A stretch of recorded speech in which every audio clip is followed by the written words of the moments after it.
ఇవాళటి పత్రికా సమావేశం పెడుతుంటే చాలా ఆనందంగా ఉంది.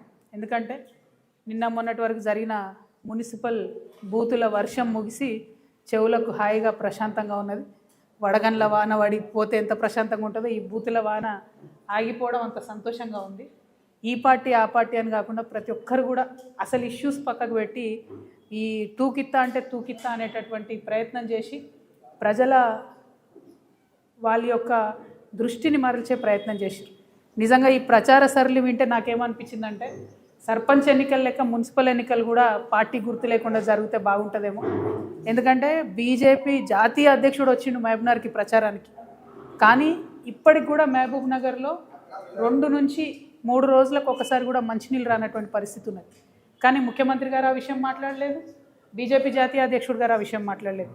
మహబూబ్ నగర్లో ఒక 30 ఏళ్ళ కిందనే 3 సిటీ బస్సులు తిరిగేటి, ఊరంతా తిరిగేది, పొద్దంతా తిరిగేది, ఆటోలకు ఇబ్బంది లేకుండా మంచిగా ప్రజలు బస్సు ఎక్కి పబ్లిక్ ట్రాన్స్పోర్ట్ వాడుకునే పరిస్థితి ఉండే. ముఖ్యమంత్రి గారు ఆ విషయం ఎప్పుడు మాట్లాడారు. అట్లనే మహబూబ్నగర్లో ఉండే బస్ స్టాండ్ ఉంటుంది, అది మహబూబ్నగర్ అని కాదు నేను అనేది, ప్రతి మున్సిపాలిటీలో ప్రతి మున్సిపల్ కార్పొరేషన్లో కూడా బస్ స్టాండ్లు కూడా బాగలేవు. ఇక గవర్నమెంట్ స్కూళ్ళు మున్సిపాలిటీలలో ఉన్నాయైతే కేవలం ప్రైవేట్ స్కూళ్ళకు విద్యార్థులను పంపించడానికి ఉన్నట్టుగా ఉంటాయి తప్పితే ఎందుకు కూడా అవి పనికిరావు. పిల్లలు తక్కువ, పంతులు ఎక్కువ ఉంటారు. చాలా విచిత్రమైన పరిస్థితి ఉంటుంది పట్టణాలలో ఉన్న గవర్నమెంట్ స్కూల్స్. అదేవిధంగా బస్తీ దవాఖానాలు, వాటి మీద నేనైతే ముఖ్యమంత్రి గారు మున్సిపల్ మంత్రి అయినప్పటి నుంచి ఇప్పటి వరకు కూడా ఎన్నడూ బస్తీ దవాఖానాల మీద రివ్యూ చేసిన పాపన పోలేదు, కనపడలేదు. దారుణంగా ఉన్నాయి బస్తీ దవాఖానాలు. కనీసం ఒక గోళీ కూడా లేనటువంటి పరిస్థితి, డాక్టర్లు లేనటువంటి పరిస్థితి ఉంది. ఆ ఇష్యూ మీద డిస్కషన్ జరగలేదు. అట్లనే అన్నిటికన్నా మేజర్ ఇష్యూ ఇవాళ డ్రైనేజ్ది. చెత్త గుట్టలు గుట్టలుగా చెత్త పేరుకపోయింది ప్రతి మున్సిపాలిటీలో, ప్రతి మున్సిపల్ కార్పొరేషన్లో. దాని గురించి మాట్లాడారు. మొన్న మేము ముఖ్యమంత్రి గారు సొంత జిల్లా ఆమన్గల్ పోతే పట్టణంలో చెత్త గుట్ట ఉన్నది, దాన్ని తీసేయమని ఆ ఎమ్మెల్యే గారు రిక్వెస్ట్ చేస్తున్నారు, మాలాంటి వాళ్ళం రిక్వెస్ట్ చేసినాం. ఇంతవరకు కనీసం పట్టణంలో పట్టింపు లేనటువంటి పరిస్థితి ఉంది. అంటే అసలు అంశాలన్నీ పక్కకు పెట్టి మరి కేవలం ఎన్నికల్లో పార్టీలను తిట్టుకోవడం, వ్యక్తులను తిట్టుకోవడం ప్రచారాలు జరిగినాయి. ఇంకా అన్నిటికన్నా ఎక్కువ మున్సిపాలిటీలలో రిటైర్డ్ ఎంప్లాయీస్ చాలామంది ఉంటారు. మనం కరీంనగర్లో మొన్న చూసినాం, రిటైర్డ్ ఎంప్లాయీ ఒకరు బోర్డు పెట్టారు, మమ్మల్ని నాయకులు ఓట్లు అడగకండి, మాకు ఇంతవరకు రిటైర్మెంట్ బెనిఫిట్లు రాలేదు అని. నిజంగా పట్టణాలలో ఉండే బుద్ధిజీవులను నేను అప్పీల్ చేస్తూ ఉన్నాను, దయచేసి మంచి వాళ్ళని ఎన్నుకోండి. ఈ పార్టీ ఆ పార్టీ అని కాదు, వస్తే హంగ్ వస్తుంది మున్సిపాలిటీ, ఇబ్బంది ఏం లేదు. ఎందుకంటే మున్సిపాలిటీలో ఒక దగ్గర బీజేపీ బీఆర్ఎస్ దోతి చేస్తున్నారు, ఒక దగ్గర బీజేపీ కాంగ్రెస్ కలిసి ప్యానెల్ చేస్తున్నారు, రకరకాల అరేంజ్మెంట్స్లో ప్యానెల్స్ అవుతున్నాయి, నష్టమేం లేదు. మంచి వాళ్ళని ఎన్నుకోండి దయచేసి. అవకాశం ఉన్న కాడ మా సింహం గుర్తు మీద నిలబడ్డోళ్ళకు అక్కడ కూడా ఓట్లేయండి. ఎందుకంటే మున్సిపల్ ఎన్నికలంటే లోకల్ ఇష్యూస్ మీద డిస్కషన్ జరగాలి, లోకల్ పని చేసే వాళ్ళు కావాలి. కాబట్టి నేను మిమ్మల్ని అప్పీల్ చేస్తూ ఉన్నాను. ఇక విచిత్రమైన విషయం ఏంటంటే కాంగ్రెస్ ప్రభుత్వం వచ్చినప్పటి నుంచి ఇప్పటి వరకు ఇన్ని మున్సిపాలిటీలు ఉంటే, ఇప్పుడు ఎన్నికలకు పోతున్నాయి 116 మున్సిపాలిటీలు, 7 కార్పొరేషన్లు ఉంటే కేవలం ఒకే ఒక్క మున్సిపాలిటీకి అండర్ గ్రౌండ్ నిధులు మంజూరైనాయి. గెస్ చేయండి ఏ మున్సిపాలిటీ అయి ఉంటుంది అది? ముఖ్యమంత్రి గారికి గుంటనక్క గారికి ఉన్న సంబంధంతో కేవలం సిద్దిపేటకు మాత్రం అండర్ గ్రౌండ్ డ్రైనేజ్ మంజూరైంది. అంటే ఏందన్నట్టు ఇది? కాంగ్రెస్ ప్రభుత్వం ఉన్నా వారికే పనులు అవుతాయి, బీఆర్ఎస్ ప్రభుత్వం ఉన్నా వారికే పనులు అవుతాయి. చాలా వెరైటీగా ఉంది ఇది. నేను ప్రజలకు తెలవాలని చెప్తా ఉన్నా. సరే, సిద్దిపేటలో ఎన్నికలు లేవులే కానీ మంజూరు మాత్రం ఆ ఒకటే చోట అయింది. దీని సంగతి ఏందో, దీని ఆంతర్యం ఏందో మరి ముఖ్యమంత్రి గారే మనకు చెప్పాలి. ఇది పక్కన పెడితే మరి బడ్జెట్ సమావేశాలు రాబోతూ ఉన్నాయి ఫిబ్రవరి 26వ తారీఖు నుండి. ఈ బడ్జెట్ ఎందుకు ఇంపార్టెంట్ అంటే ఈ ఒక్క బడ్జెటే కాంగ్రెస్ ప్రభుత్వం ఇచ్చినటువంటి వాగ్దానాలను నిలుపుకునే అవకాశం ఉన్నటువంటి బడ్జెట్. ఒక గుణాత్మకమైనటువంటి మార్పు తెలంగాణ సమాజంలో తీసుకురావడానికి అవకాశం ఉన్నటువంటి బడ్జెట్. నెక్స్ట్ బడ్జెట్కి వచ్చేసరికి ఎన్నికల ప్రెషర్ ఉంటుంది, ఎన్నికల ఒత్తిడి ఉంటుంది. ఒకవేళ 2028 డిసెంబర్లో ఎన్నికలు ఉన్నా, 2029 మేలో ఎన్నికలు ఉన్నా తప్పకుండా ఒత్తిడి ప్రభుత్వం మీద ఉంటుంది. ఎలక్షన్ ఇయర్ బడ్జెట్ లాగా ఉంటుంది నెక్స్ట్ ఇయర్. కాబట్టి ఈ బడ్జెట్లో నేను కొన్ని డిమాండ్స్ చేయదలుచుకున్నాను గౌరవ ముఖ్యమంత్రి గారిని. ఎందుకంటే పోయిన సంవత్సరం వాళ్ళు పెట్టినటువంటి బడ్జెట్ చూస్తే మొత్తం ట్యాక్స్ రెవెన్యూ ఏదైతే ఉందో అది మన తెలంగాణ భూములు అమ్మడం ద్వారా 7,000 కోట్ల రూపాయలు సంపాదించుకున్నారు. సంపద సృష్టించడంలో మాత్రం అసలే దృష్టి పెడతలేరు. దానివల్ల ఏమవుతుందంటే రెవెన్యూ డెఫిసిట్ ఏదైతే ఉంటుందో అది బీభత్సంగా పెరుగుతుంది. -9,000 కోట్లకు వెళ్ళిపోయింది ఇప్పటి వరకు, డిసెంబర్ వరకు. ఇది అఫీషియల్గా ప్రభుత్వం ఇచ్చినటువంటి డాక్యుమెంట్. ఇందులో నా యొక్క కల్పన ఏమీ లేదు, వాస్తవిక విషయాలు నేను చెప్తా ఉన్నాను. అంటే ఒక పక్క సంపద సృష్టించకుండా ఇంకొక పక్క ఆల్రెడీ మనకున్నటువంటి ఆస్తులు నమ్ముకుంటూ ఉన్నారు. సరే అట్లా చేసింది అనుకుందాం, మరి కనీసం ఆ డిస్బర్స్మెంటు, ఆ డబ్బు అనేటటువంటిది పేదవాళ్ళకు పోవాలి, వెల్ఫేర్ కోసం పోవాలి, కొన్ని మంచి అంశాల మీద క్యాపిటల్ ఎక్స్పెండిచర్ కింద పోవాలి. అది కూడా జరగడం లేదు. ఏదైతే వీళ్ళు పేదవాళ్లకు వెల్ఫేర్కి పెన్షన్కి పోయిన బడ్జెట్లో 1,21,000 కోట్లు పెడతామని చెప్పినరో దాంట్లో డిసెంబర్ వరకు కేవలం 55,000 కోట్లు మాత్రమే ఖర్చు చేయడం జరిగింది. అందుకే మనకు రావాల్సిన పెన్షన్లు వస్తలేవు, అందుకే మనకు రావాల్సిన నిండ్లు వస్తలేవు, అందుకే జరగాల్సినటువంటి అభివృద్ధి పనులు కానీ వెల్ఫేర్ పనులు కానీ జరగడం లేదు. అది కాకుండా ఏంటి, అప్పులు బీభత్సంగా అప్పులు తీసుకొస్తూ ఉన్నారు. ఇంకో పక్క చాలా పెద్ద ఎత్తున, అంటే వాళ్ళ అంచనాలకు మించి 122% అప్పులు తీసుకురావడం జరిగింది. ఇవన్నీ ఒకటైతే కాంట్రాక్టర్లకు మాత్రం ఏదైతే అంచనాలు పెట్టుకున్నారో 36,000 కోట్లు పే చేయాలని, దాన్ని మించి 42,000 కోట్ల పైచిలకు కాంట్రాక్టర్లకు పే చేశారు. అంటే సంక్షేమ పథకాలకేమో తక్కువ పే చేస్తున్నారు, వాళ్ళ కమిషన్లు వచ్చేదానికి మాత్రం ఎక్కువ పే చేస్తూ ఉన్నారు. ఈ డాక్యుమెంట్ అంతా కూడా నేను కూడా మీకు ప్రెస్ మిత్రులతో పంచుకుంటా. అంటే లాస్ట్ సంవత్సరం వాళ్ళు చెప్పినటువంటి బడ్జెట్లో డిసెంబర్ వరకు 9 నెలలు లెక్కేసుకుంటే ఇంకొక క్వార్టర్ మిగిలింది అనుకుంటే, ఈ 9 నెలల్లో వాళ్ళు పేదవాళ్ళకు తగ్గిస్తున్నారు, పెద్దవాళ్ళకు డబ్బులు ఇస్తున్నారు, ఉన్న ఆస్తిని అమ్ముతున్నారు, కొత్త ఆస్తిని సృష్టిస్తలేరు. ఇటువంటి సందర్భంలో కూడా మరి వచ్చే బడ్జెట్, పోయినసారి బడ్జెట్ 3,04,000 కోట్లకు పెట్టిండ్రు. మరి ఈసారి బడ్జెట్ నేను అనుకోవడం ఇంకొక 25,000-30,000 కోట్లు పైచీలకు పెడతారేమో అని అనుకుంటున్నా. ఆ బడ్జెట్లో తెలంగాణ జాగృతి తరఫున మేము కొన్ని అంశాలను డిమాండ్ చేయదలుచుకున్నాం. ప్రధానంగా ఏంది అని అంటే, కామారెడ్డి డిక్లరేషన్లో ఏదైతే బీసీలకు సంవత్సరానికి 20,000 కోట్లు ఇస్తామని చెప్పినారో ఆ 20,000 కోట్లు ఖచ్చితంగా బడ్జెట్లో పెట్టాలనేటటువంటిది మా మొదటి డిమాండ్. రెండవ డిమాండు, ఇవాళ అవ్వాతాతలు కావచ్చు, ఆడబిడ్డలు కావచ్చు, వికలాంగులు కావచ్చు, మీరు పెన్షన్లు డబుల్ చేస్తామనేది అయితే చెప్పారో దానికోసం ఎదురు చూస్తున్నటువంటి సందర్భం ఉంది. కాబట్టి ఖచ్చితంగా ఆ పెన్షన్లన్నిటికీ కలిపి 35,000 కోట్ల రూపాయలు బడ్జెట్లో పెట్టాలని చెప్పి మేము డిమాండ్ చేస్తూ ఉన్నాం. అట్లానే ఇప్పటి వరకు ముఖ్యమంత్రి గారు ఎక్కడికైనా మాట చెప్తున్నారు, మేము ఇందిరమ్మ ఇండ్లు కట్టినాం అని చెప్పి. కానీ ఇవాళ మున్సిపల్ ఎన్నికలు జరుగుతున్న నేపథ్యంలో పట్టణ ప్రాంత ప్రజలకు నేను గుర్తు చేస్తూ ఉన్నా, పట్టణ ప్రాంతాల్లో ఉండే పేదవారికి గుర్తు చేస్తూ ఉన్నా. కేవలం గ్రామాలలో 4 లక్షల సంబంధించి ఇందిరమ్మ ఇండ్లకు డబ్బులు రిలీజ్ చేస్తున్నామని చెప్పారు, అందులో కూడా సగం వర్క్ స్టార్ట్ కాలేదు. కానీ పట్టణాలలో మాత్రం ఒక్క రూపాయి కూడా ఇందిరమ్మ ఇండ్లకు ఇవ్వలేదు. సో నేను డిమాండ్ చేస్తూ ఉన్నా, మీరు ఈ 26వ తారీఖు తర్వాత పెట్టే బడ్జెట్లో మీరు పేదవాళ్ళకి ఏదైతే ఇండ్లు 22 లక్షల ఇండ్లు కడతామని ఒక లక్ష్యం పెట్టుకున్నారో అది పూర్తి కావాలంటే ఈ సంవత్సరం 8 లక్షల ఇండ్లకు 25,000 కోట్ల రూపాయలు ఖచ్చితంగా బడ్జెట్లో పెట్టాలని తెలంగాణ జాగృతి తరఫున డిమాండ్ చేస్తూ ఉన్నాం. అట్లానే ఉద్యమకారులకు మీరు ఏదైతే మాట ఇచ్చారో 250 గజాల భూమి ఇస్తా అని చెప్పి, ఆ మాటకు కట్టుబడి దానికి సంబంధించిన ప్రావిజన్స్ని ఖచ్చితంగా బడ్జెట్లో పెట్టాలని నేను డిమాండ్ చేస్తూ ఉన్నా. అమరవీరుల కుటుంబాలకు 25,000 రూపాయల పెన్షన్ ఇస్తామని మీరు ఏదైతే చెప్పారో దానికి సంబంధించినటువంటి ఒక అంశాన్ని బడ్జెట్లో చేర్చాలని నేను డిమాండ్ చేస్తూ ఉన్నా. ఆటో డ్రైవర్లకు 12,000 రూపాయలు ఏదైతే నెలకి ఇస్తామన్నారో దానికి సంబంధించిన అంశాన్ని బడ్జెట్లో పెట్టాలని నేను డిమాండ్ చేస్తున్నా.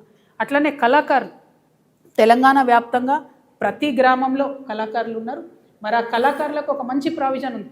ఈ ప్రభుత్వం, రాష్ట్ర ప్రభుత్వం కళాకారులను గుర్తించి గుర్తింపు కార్డు ఇచ్చి 500 రూపాయలు ఇస్తే చాలు. కేంద్ర ప్రభుత్వం నుంచి 5,500 రూపాయలు వచ్చే పథకం ఉన్నది.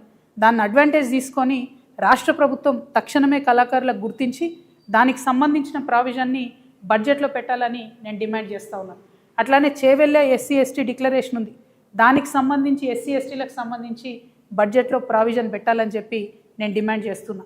వరంగల్లో రైతు డిక్లరేషన్ ఉంది, దాని ప్రకారం మరి రైతులకు ఏదైతే మినిమం సపోర్ట్ ప్రైస్ పెంచడము, బోనస్కి సంబంధించిన అంశాలు అవి ఖచ్చితంగా మనము ఇవాళ బడ్జెట్లో పెట్టాలని చెప్పి నేను డిమాండ్ చేస్తూ ఉన్నా. రైతులకు సంబంధించి ఒక మాట దయచేసి మనందరం కూడా అర్థం చేసుకోవాలి. రైతులకు ఇస్తాం మేము రైతు భరోసా, రైతులతో పాటు కౌలు రైతులకు ఇస్తాం మేము రైతు భరోసా అని చెప్పి మాట ఇచ్చారు. ఇంతవరకు అది పూర్తి చేస్తలేదు. రైతులకు కౌలు రైతులకు కలిపి పెట్టాలంటే 25,000 కోట్ల రూపాయలు సపరేట్ హెడ్ కింద పెట్టాలనేది నేను డిమాండ్ చేస్తూ ఉన్నా. రైతు కూలీలకు ఏదైతే సంవత్సరానికి 12,000 రూపాయలు ఇస్తామన్నారో దానికి 10,000 కోట్లు అవుతుంది, అది కూడా బడ్జెట్లో పెట్టాలని నేను డిమాండ్ చేస్తున్నా. అన్నిటికన్నా మించి ఏంటంటే ఇవాళ ఆల్రెడీ ఫిబ్రవరి, యాసంగికి సంబంధించి ఇంతవరకు రైతు భరోసా రాలేదు. తక్షణమే రైతు భరోసా నిధులు విడుదల చేయాలని నేను ప్రభుత్వాన్ని డిమాండ్ చేస్తున్నా. మరి ఈ సందర్భంగా ఒక మాట ప్రజలందరికీ గుర్తు చేయాలి. నిన్న మొన్న రేవంత్ రెడ్డి గారు చాలా దగ్గర సభలలో ఒక మాట చెప్పారు, మేము రైతు రుణమాఫీ 100కు 100% చేసినామని చెప్పారు. చేయలే. మీరేం చేసిండ్రు?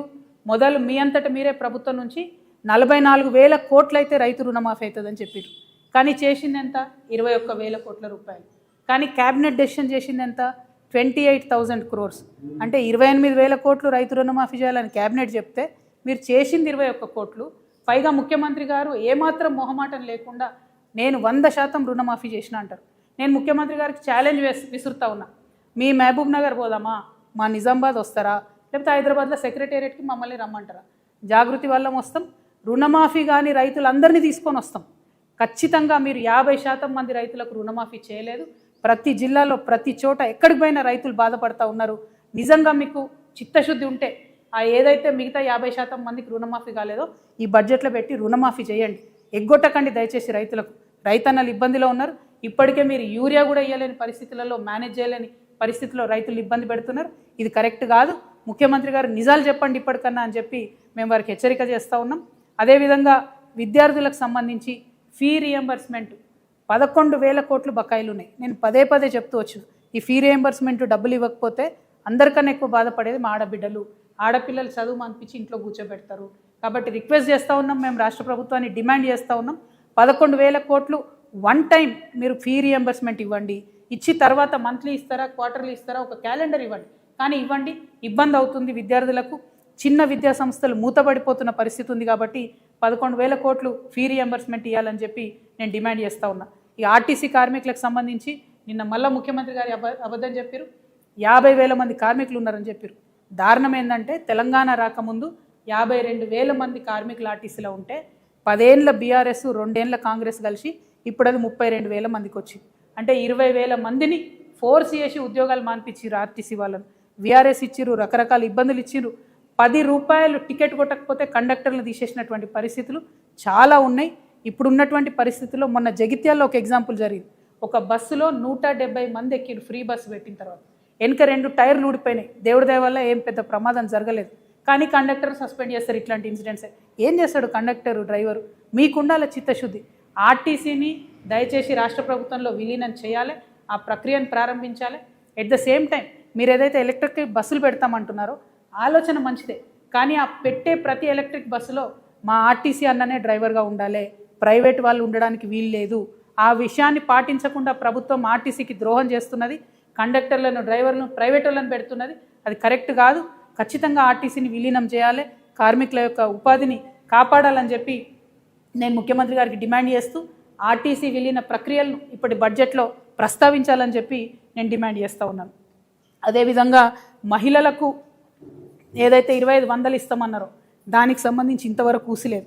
మా ఆడబిడ్డలకు ఏదైతే స్కూటీ ఇస్తామన్నారో దానికి సంబంధించి ఇంతవరకు ఊసిలేదు. అదేవిధంగా మన తులం బంగారం ఏదైతే ఆడబిడ్డలకు ఇస్తామన్నారో దానికి సంబంధించి ఊసిలేదు. కాబట్టి ఈ బడ్జెట్లో మా ఆడబిడ్డలకు మీరు ప్రామిస్ చేసినటువంటి 2,500 స్కూటీ, తులం బంగారం వీటికి సంబంధించిన ప్రావిజన్ పెట్టాలని నేను డిమాండ్ చేస్తూ ఉన్నాను.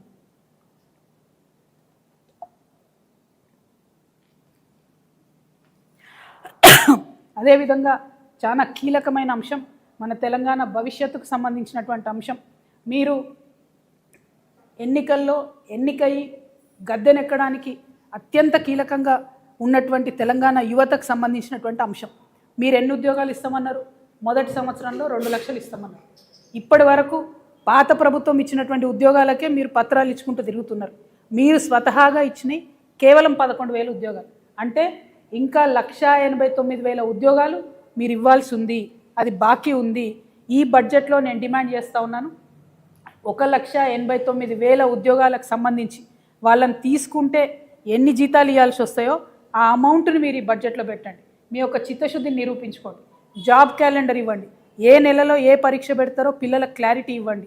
ఇబ్బంది పడుతూ ఉన్నారు, ఆత్మహత్యలు చేసుకుంటూ ఉన్నారు, కోట్లకు పోయి కేసులు వేసి కొట్లాడుతూ ఉన్నారు. మీరు ఏదైతే ఎన్నికల ముందు ఏం చెప్పిండ్రు? బీఆర్ఎస్ పార్టీ ఉద్యోగాలు ఇవ్వలేదు పిల్లలకు అన్నారు, బీఆర్ఎస్ పార్టీ పరీక్షలు నిర్వహించలేదన్నారు. మరి మీరు చేస్తున్నది ఏంటి ఇప్పుడు? ఆ విషయాన్ని ముఖ్యమంత్రి గారు గమనించి 1,89,000 మందికి సంబంధించి ఆ ప్రావిజన్ని బడ్జెట్లో పెట్టాలని చెప్పి నేను డిమాండ్ చేస్తూ ఉన్నాను. ఇట్లా ఒక్కొక్క అంశాన్ని బడ్జెట్లో చాలా స్ట్రాంగ్గా మేము స్టడీ చేసిన ప్రతి ఒక్క అంశాన్ని కూడా మేము ఖచ్చితంగా బట్టి విక్రమార్క గారు వారు ఆర్థిక శాఖ మంత్రి కాబట్టి జాగృతి తరఫున వారికి ఒక వినతి పత్రం కూడా మా అధ్యక్షుల వారు అందరూ కూడా వెళ్ళి ఇచ్చి రావడం జరుగుతుంది. బడ్జెట్లో రావాల్సినటువంటి అంశాల మీద మేము తప్పకుండా ఒక ముందడుగు వేస్తాం. దాంతోపాటు ముఖ్యమంత్రి గారిని మేము ఒక 3 డిమాండ్లు చేస్తూ ఉన్నాం. కేంద్ర ప్రభుత్వం ఏదైనా నిర్ణయం తీసుకున్నప్పుడు ఆ నిర్ణయం యొక్క ప్రభావం మన రాష్ట్ర ప్రజల మీద పడుతున్నప్పుడు ఈ రాష్ట్ర ముఖ్యమంత్రిగా మీరు స్పందించాలి. కానీ మీరు స్పందిస్తలేరు. దానికి 3 ఉదాహరణలు. లేబర్ కోడ్ మారితే ముఖ్యమంత్రి గారు ఎక్కడ మాట్లాడలేదు. 12వ తారీఖు నాడు బంద్ ఉంది. మొత్తం కూడా లేబర్ అంతా కూడా రోడ్ల మీదకి వస్తూ ఉన్నారు. ఆ బంద్కు జాగృతి సంపూర్ణంగా మద్దతు ప్రకటిస్తూ ఉన్నది. కానీ రాష్ట్ర ప్రభుత్వంగా రాష్ట్ర ముఖ్యమంత్రిగా మీరు ఈ లేబర్ కోడ్లను లేబర్ చట్టాలను వ్యతిరేకించాలని నేను డిమాండ్ చేస్తూ ఉన్నాను. రెండవది, బీసీ బిడ్డలకు సంబంధించి జనగణనలో కనీసం ఓబీసీ కాలం పెట్టకపోతే ఇంతవరకు ముఖ్యమంత్రి గారు స్పందించలేదు, కేంద్ర ప్రభుత్వానికి ఉత్తరం రాయలేదు. ఎందుకంత చిన్న చూపు మీకు బీసీలు అంటే? 42% బిల్లులు పెడుతున్నామని మోసం చేసిరు. ఒక్కసారి కూడా అఖిలపక్షాన్ని మోడీ గారి దగ్గర తీసుకుపోలేదు. ఇప్పుడు ఓబీసీ కాలం లేకున్నా కూడా కనీసం మీరు మాట్లాడతలేరంటే మీరు కేంద్రానికి సహకరిస్తున్నారని బీసీ బిడ్డలు అనుకోవాల్సి వస్తుంది. కాబట్టి దీని మీద మీ స్టాండ్ ఏందో కేంద్రానికి ఉత్తరం రాయవలసిందిగా ముఖ్యమంత్రి గారు నేను డిమాండ్ చేస్తూ ఉన్నా. ఇక చివరిది, అత్యంత పేదవాళ్ళకు ఉపయోగపడేటటువంటి ఉపాధి హామీ పథకం, పువరెస్ట్ ఆఫ్ ద పువర్కి అందేటటువంటి పథకం, దానిలో 40% రాష్ట్రాలు పెట్టుకోవాలని కేంద్ర ప్రభుత్వం మన మీద బండరా ఎత్తేసింది. నిజానికి పెట్టుకోగలుగుతామా? రాష్ట్రాలు పెట్టుకోలేని పరిస్థితి ఉంది. అయినా ముఖ్యమంత్రి గారి కార్యాలయం నుంచి ఒక్క ఉత్తరం కూడా ఎందుకు రాయలేదు? ఎన్ఆర్ఈజీఎస్ పేరు మార్పు మీద మాట్లాడుతున్నారు తప్పితే ఎన్ఆర్ఈజీఎస్ 40% రాష్ట్రం పెట్టుకోవాల్సి వస్తే ఎంత నష్టం జరుగుతుందన్న విషయం గురించి మీరు ఎందుకు మాట్లాడతలేరని ముఖ్యమంత్రి గారు నేను ప్రశ్నిస్తూ, మరి అంశాలన్నీ కూడా మేము చెప్పిన అంశాలన్నీ కూడా బడ్జెట్లో వచ్చే విధంగా, ఇదే మీకు last full budget, next budget election budget అవుతుంది కాబట్టి దీంట్లో మీరు ఇచ్చినటువంటి మాటలన్నీ కూడా నిలబెట్టుకునే విధంగా ప్రవర్తించాలని చెప్పి డిమాండ్ చేస్తూ ఉన్నాము. Thank you. జై తెలంగాణ, జై జాగృతి. మీటింగ్ ఏమక్కర్లేదు, మనం ఆల్రెడీ అనౌన్స్ చేసిన కదా, మళ్ళీ చెప్పాలా? 12వ తారీఖు నాడు చెప్పిన 12వ తారీఖు నాడు ఒక పక్క లేబర్ కోడ్కి సంబంధించి అందరూ ప్రొటెస్ట్ చేస్తూ ఉన్నారు. దానికి జాగృతి పక్షాన కూడా మేము ఆ ర్యాలీలలో హాజరవుతాం, అన్ని చోట్లకు కూడా వెళ్తాం. కాకపోతే అదే రోజు మేము ఉద్యమకారులకు సంబంధించి ఆత్మగౌరవ సభ పెట్టుకోవడం జరిగింది ఆర్టీసీ కళ్యాణ మండపంలో. దానికి మొత్తం రాష్ట్ర వ్యాప్తంగా కూడా తెలంగాణ ఉద్యమకారులందరూ కూడా తరలి రావాలని కూడా కోరుతూ ఉన్నాము. చాలామంది ఇప్పటికే అనేక సంఘాల వాళ్ళు మమ్మల్ని కలిసి మేము వస్తాం, పార్టిసిపేట్ చేస్తామని చెప్పినారు. వాళ్ళందరికీ కూడా స్వాగతం పలుకుతూ ఉన్నాం. ఉద్యమకారుల ఆత్మగౌరవాన్ని నిలబెట్టే విధంగా మనందరం కలిసి ఉమ్మడి కార్యాచరణ తీసుకోవాల్సినటువంటి అవసరం ఉంది. కాబట్టి ఆ సభను విజయవంతం చేయవలసిందిగా నేను విజ్ఞప్తి చేస్తూ ఉన్నాను. Thank you. జై తెలంగాణ. क्या है?